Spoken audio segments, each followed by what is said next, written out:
달로 이렇게 정했습니다. 섬기는 일은 가정에서도 교회에서도 또 사회 속에서도 참 아름답고 복스러운 일인 줄로 믿습니다.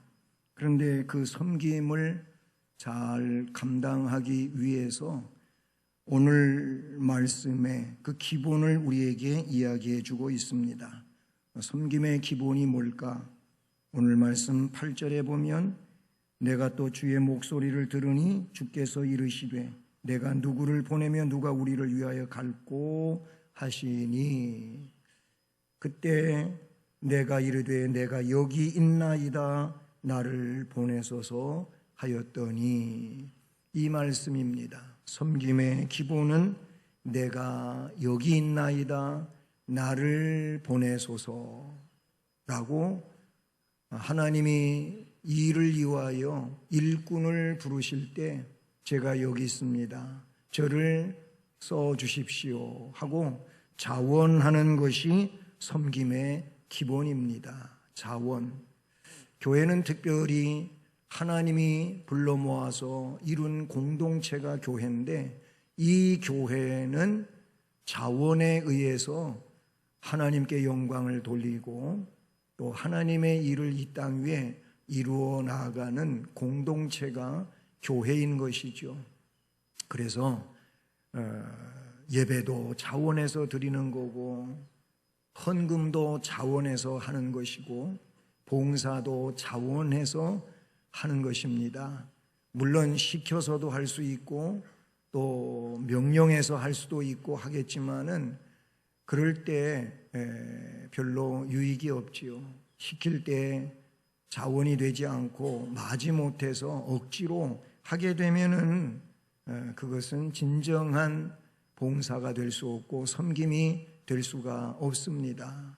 그래서 성경은 하나님은 즐겁게 자원하여 드리는 자를 기뻐하시느니라 이렇게 고린도서에서 말씀해 주고 있는 것을 보게 됩니다.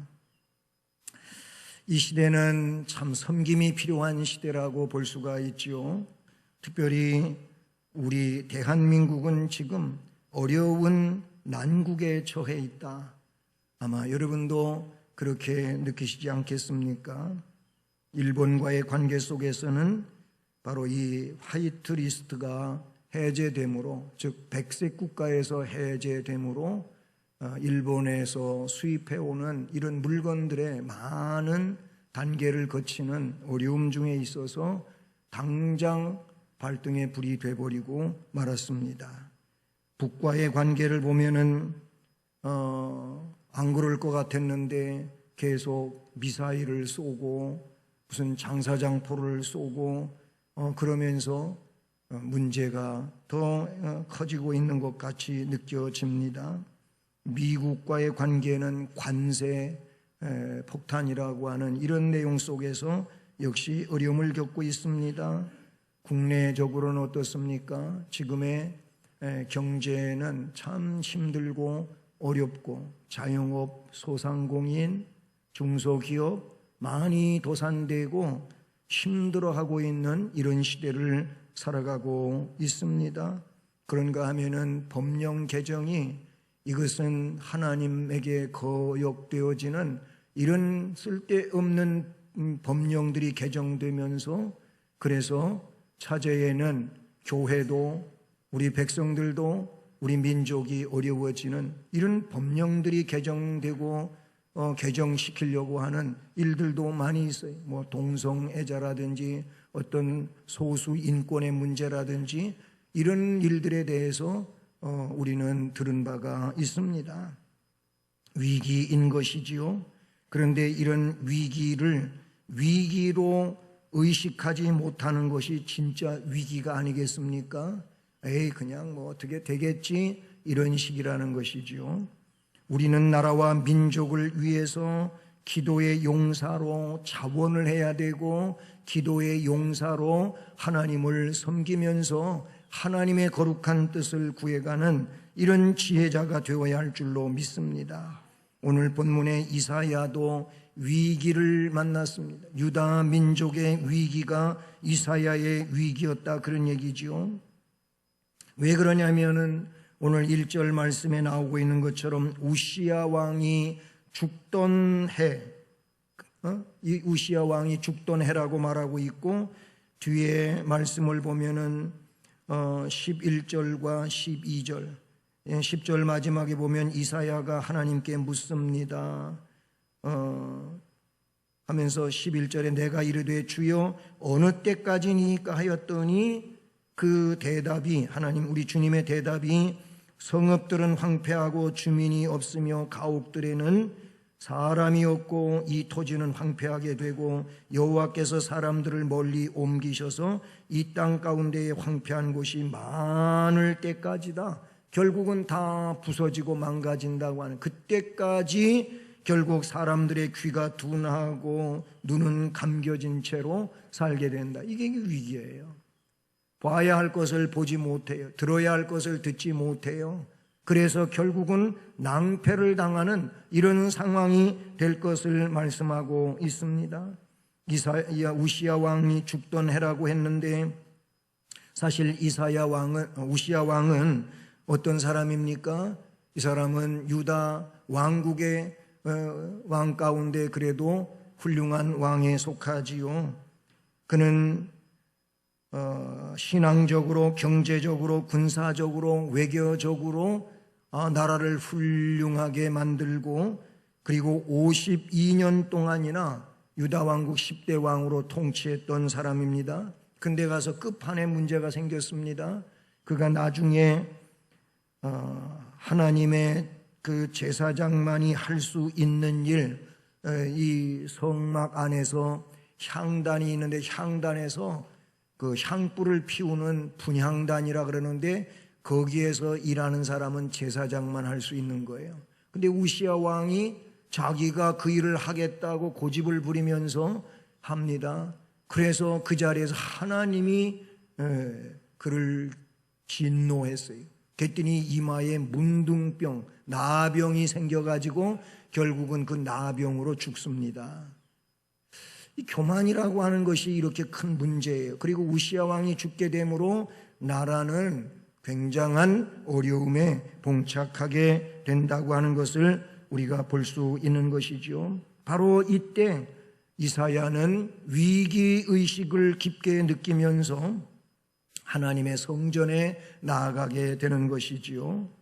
그리고 오늘 말씀에 나오고 있는 것처럼 진정 그가 놀라운 것을 보게 되고, 그러면서 동시에 자신을 보게 되고, 그리고 하나님께 자원하여 내가 그 일을 하겠습니다 하고 일꾼으로 자원하는 일을 하게 되고 하는 등등의 내용이 본문에 나오고 있습니다. 여러분, 위기의식 가운데 꼭 찾아야 할 분이 계시다면은 전능하신 하나님이신 줄로 믿습니다. 전능하신 하나님을, 위기를 만난 자는 꼭 찾아가야 되고 만나야 될 줄로 믿습니다.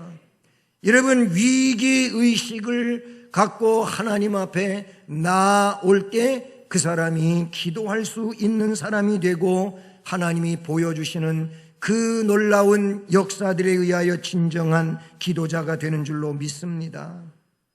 말씀 1절을 보면 이렇게 기록되어 있습니다. 우시야 왕이 죽던 해에 내가 본즉 주께서 높이 들린 보좌에 앉으셨는데, 주님께서 높이 들린 보좌에 앉으셨는데 그의 옷자락은 성전에 가득하였고, 그 다음에 2절을 넘어가서 스랍들이 모시고 섰는데 각기 6날개가 있어 그 둘로는 자기의 얼굴을 가리었고 하면서 쭉 이어지면서 3절 끝에 보면은 만군의 여호와여 그의 영광이 온 땅에 충만하도다. 아멘. 그의 영광이 그 성전에 온 땅에 충만한 것을 보게 되었음을 말씀해 주고 있는 것을 보는 것이지요. 그렇습니다.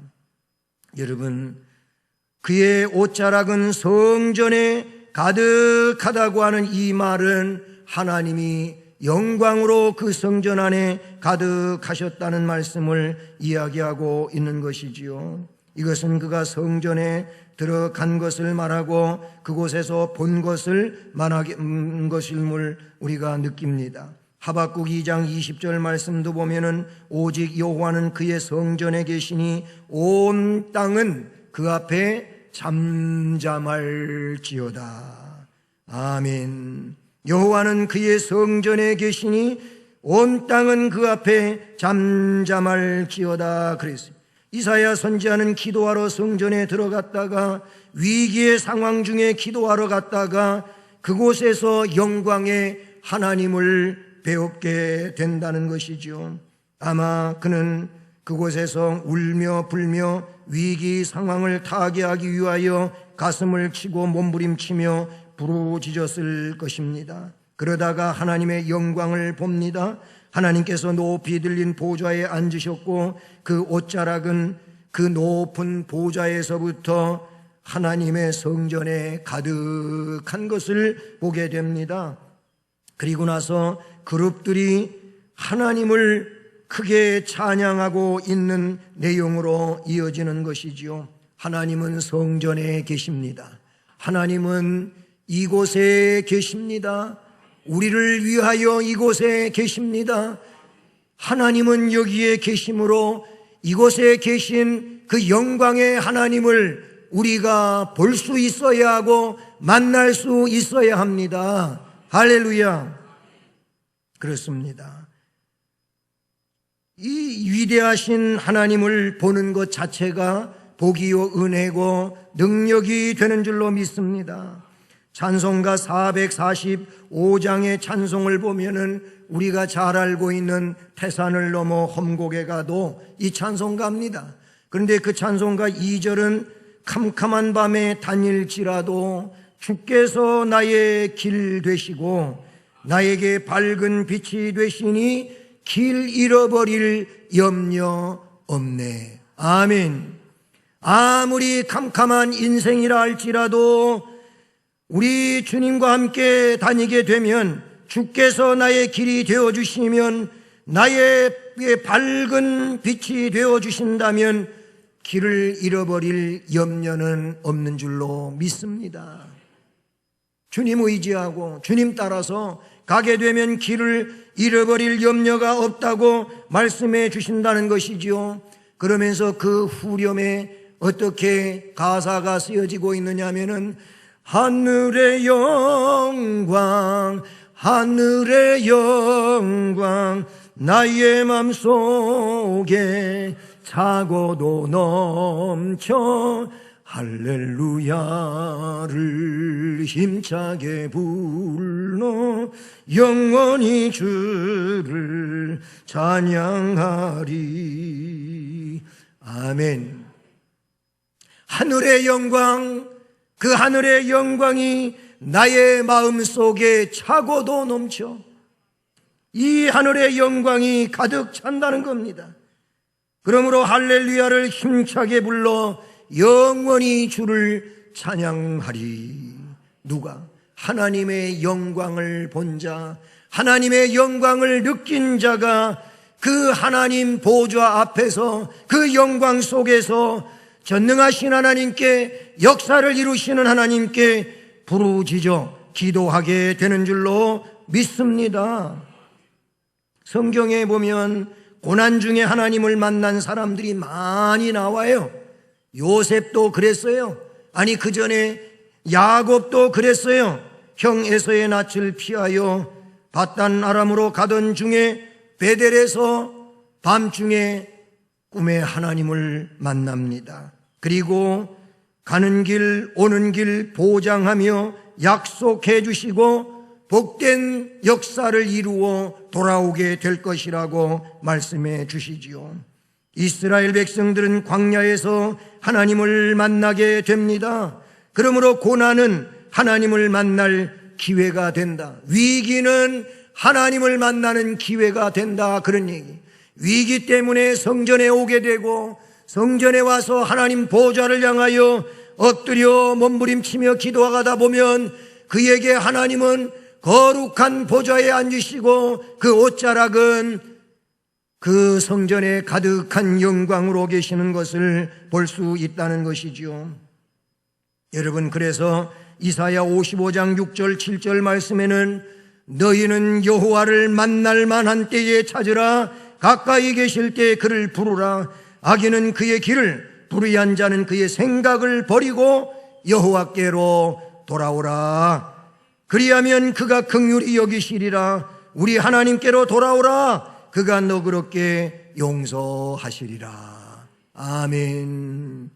하나님을 만날 기회가 위기 때문에 만날 기회가 되었다면 그것이 곧 하나님을 만나는 기회로서 복될 수 있기를 주님의 이름으로 축복합니다.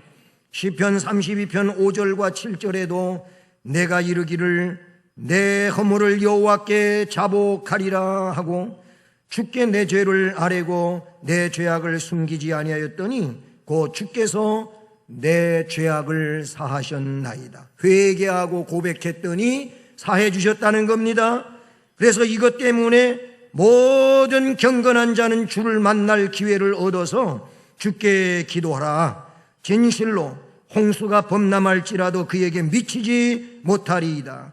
주는 나의 은신처이오니 환난에서 나를 보호하시고 구원의 노래로 나를 두르시리이다. 아멘. 나와서 하나님을 의지하고 부르짖는 자, 잘못을 고백하고 회개하는 자 구원해 주신다고 말씀해 주시는 줄로 믿습니다. 그러므로 우리는 위기 가운데서 환난 중에 하나님께 부르짖는 자 되기를 주님의 이름으로 축복합니다.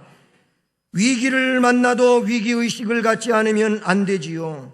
그리고 위기의식을 가져도 하나님 앞에 나와 기도하지 않으면 역시 소용이 없습니다. 또 기도해도 형식에 그치고 만다면 기도의 사람으로서 하나님의 변화를 경험할 수 없음을 우리는 기억해야 될 줄로 믿습니다. 이처럼 하나님께 부르짖어야 됩니다. 부르짖는 자에게, 성전에 나온 자들에게 그 가득한 영광의 하나님이 만나주시고 그 만남 때문에 놀라운 역사를 이루게 되는 줄로 믿습니다. 그리고 여러분, 위기를 만나면 그 위기를 신앙 훈련의 기회를 삼으시기를 바랍니다. 2절을 보면은 스랍들이 모시고 섰는데 각기 6 날개가 있어서 그 둘로는 자기의 얼굴 가리었고 그 둘로는 자기의 발을 가리었고 그 둘로는 날며 어떻게 합니까? 거룩하다 거룩하다 거룩하다 만군의 여호와여 그의 영광이 온 땅에 충만하도다 찬양합니다. 이같이 화답하는 자의 소리로 말미암아 문지방의 터가 요동하며 성전의 연기가 충만한지라. 아멘. 이렇게 말씀의 기록이 되어지고 있습니다. 이 그룹들은 고귀한 자들이라는 의미이며 불태우는 자들이라고 하는 원어적 의미를 갖고 있습니다. 그렇게 해서 깨끗하게 만든다는 것이지요. 그렇습니다. 6장 3절을 보면 이 스랍들은 하나님의 보좌에 둘러서서 하나님을 찬양하는 자들로 나옵니다. 6장 6절과 7절을 보면은 역시 이 스랍들은 하나님을 대변하는 일을 하고 있음을 보게 됩니다. 여러분, 여기 말씀에 문지방의 터가 요동할 만큼 찬양을 하고 있는데 왜 이런 모습을 이사야에게 보여주셨을까요? 하나님은 이들과 같이 하나님을 섬기라고 이사야에게 보여주신 줄로 믿습니다. 성경을 통하여 우리에게 말씀해 주시는 것, 느끼게 하시는 것, 보여주시는 것은 왜일까요?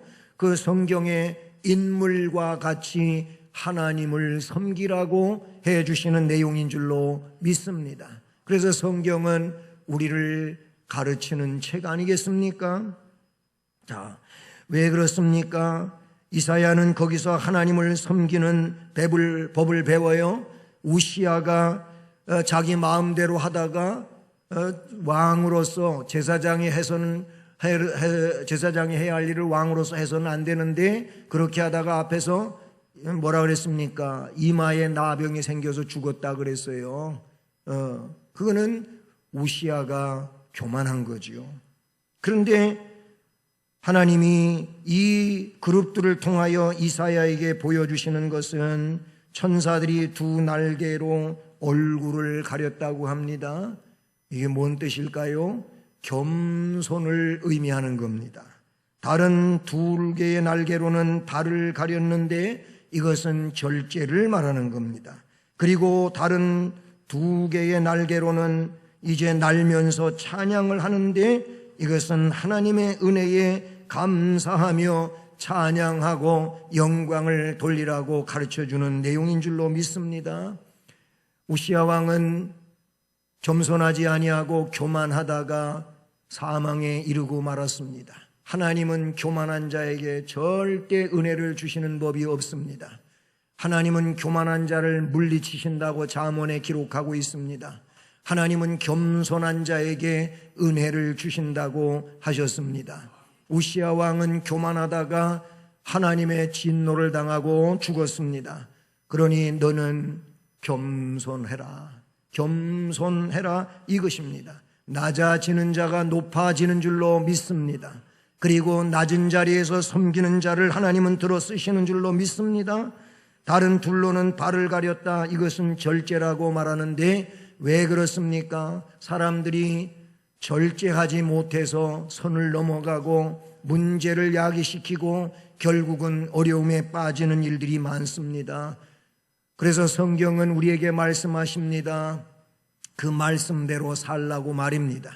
그래서 칼빈은 뭐라고 얘기했느냐 하면 하나님께서 가라고 하는 데까지 가고 멈추라고 하는 데서 멈춰라 그랬습니다. 그게 뭡니까? 하나님의 말씀이 하라고 하는 것을 하고 하지 말라고 하는 것은 하지 말라 이런 말인 것이지요. 이게 절제입니다. 우리는 하나님 말씀하시는데 그 말씀에 순종하지 아니하고 내 마음대로 하기도 하고 또 안 하기도 하고 이게 절제가 안 되는 거예요. 절제가 안 되면 하나님의 뜻대로 살아가지를 못하는 것이지요. 그래서 절제하라고 가르쳐 주시는 줄로 믿습니다. 이처럼 겸손하며 절제하는 삶을 가지고 이제는 하나님의 영광과 그 거룩한 역사를 성전 문지방이 흔들릴 정도로다가 찬양을 하라고 말씀해 주고 있는 줄로 믿습니다. 문지방의 터가 요동한 것처럼 열심히 하나님을 섬겨야 하는 것을 보여주고 계신다는 것이지요. 이와 같이 위기는 우리의 신앙을 훈련시키는 기회가 되어야 할 줄로 믿습니다. 우리를 겸손하게 하는 것입니다. 우리로 하여금 회개하게 만드는 것인 줄로 믿습니다. 하나님의 은혜만을 사모하며 전진 또 전진하도록 해주시는 줄로 믿습니다. 형식적인 생활이 아니라 마음과 몸을 들여 열심히 봉사하는 섬김의 심령으로 나아갈 수 있게 해주시는 줄로 믿습니다. 이런 사람들이 하나님께 영광을 돌리고 하나님의 복을 받는 은혜가 있게 되는 줄로 믿습니다. 그러므로 우리가 하나님의 영광을 보고 저기에 써져 있는 것처럼 열정을 가집시다. 열정을 가지고 그 열정으로 참여자가 되고 그리고 섬기는 자가 되기를 주님의 이름으로 축복합니다. 어려움은 징계와도 같은 것이지요. 히브리서 12장 11절로 13절 보면 징계에 대한 이야기가 나오는데 무릇 징계가 당시에는 즐거워 보이지 않는다 그랬어요. 그렇잖아요. 징계는 다 채찍과도 같은 것이고 싫은 소리와도 같은 것이니 누가 좋아하겠어요. 그래서 징계는 그 당시에는 즐거워 보이지 않지만 슬퍼 보이지만 훗날 그로 말미암아 그 징계로 말미암아 연달한 자의 그 징계로 연달받은 자는 의의 평강한 열매를 맺을 수 있답니다.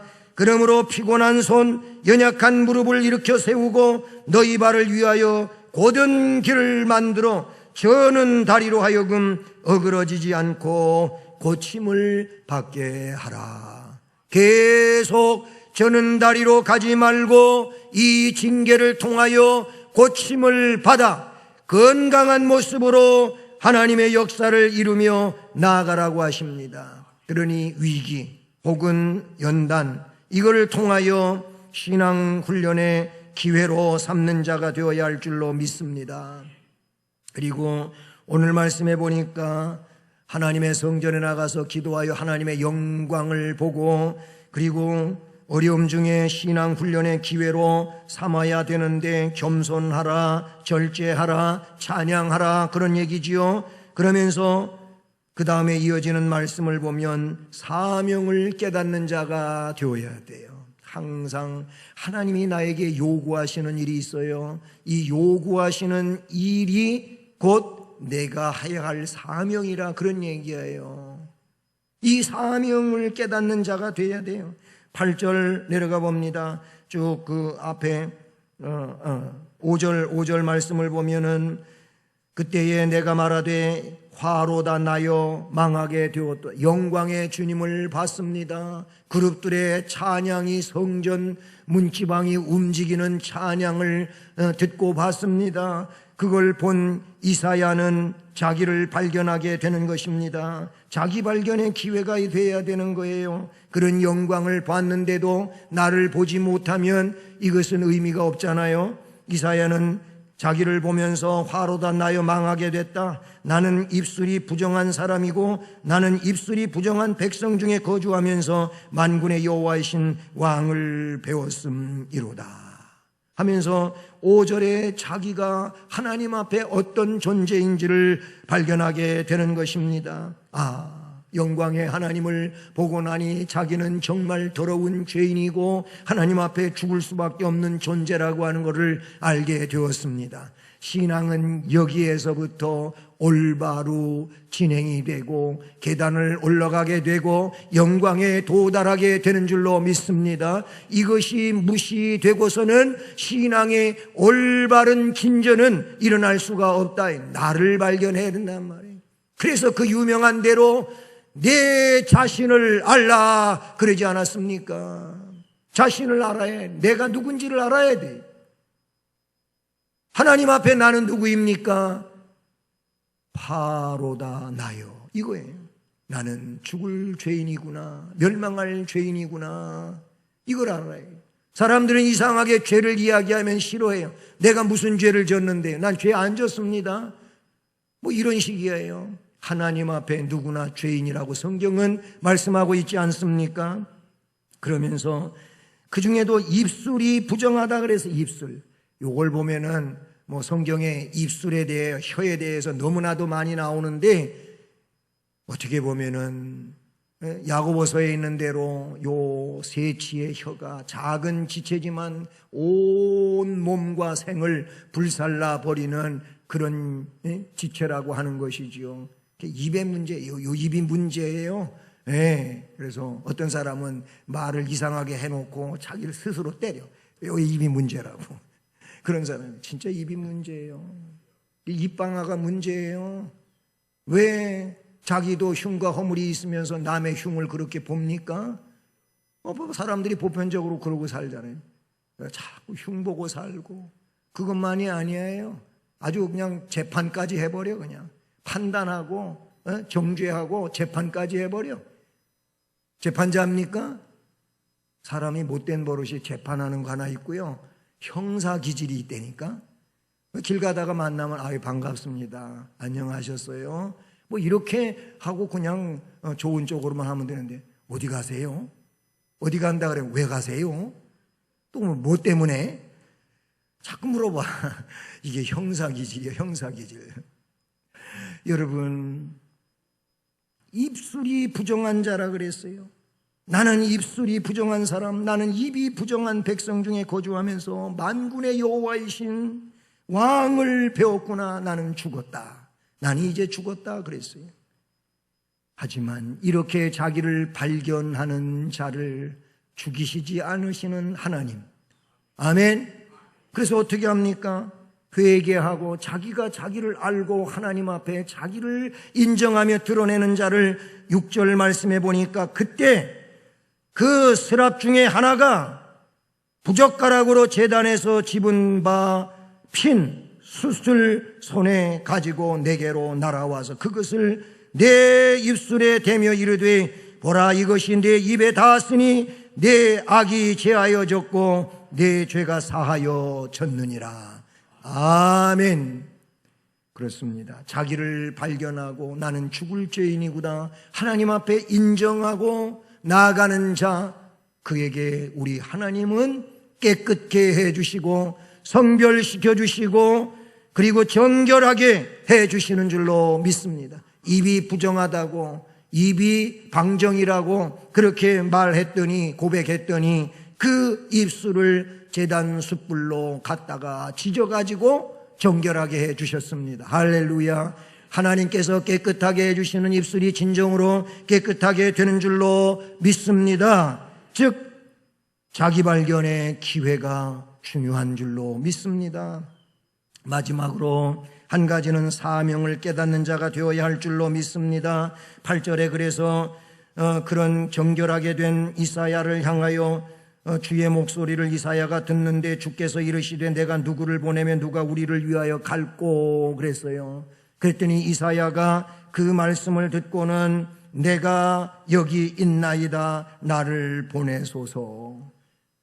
제가 필요합니까? 저를 써 주십시오. 일꾼이 필요하십니까? 제가 일꾼이 되겠습니다. 이런 말씀이라고 볼 수 있는 것이지요. 사람은 사명을 위해 존재합니다. 사명의 끝이 바로 인생의 끝입니다. 그러므로 사명을 붙잡아 사는 것이 중요합니다. 살아있다고 하는 것은 사명이 있기 때문에 살아있는 것입니다.